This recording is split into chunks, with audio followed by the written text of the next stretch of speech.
محمد رسول خداست و کسانی که با او هستند نسبت به کفار سرسخت و نسبت به یکدیگر با عطوفت و مهربانند.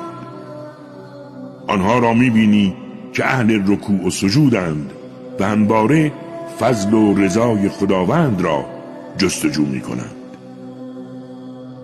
نشانه آنها اثر سجودی است که در چهره‌هایشان نمایان است.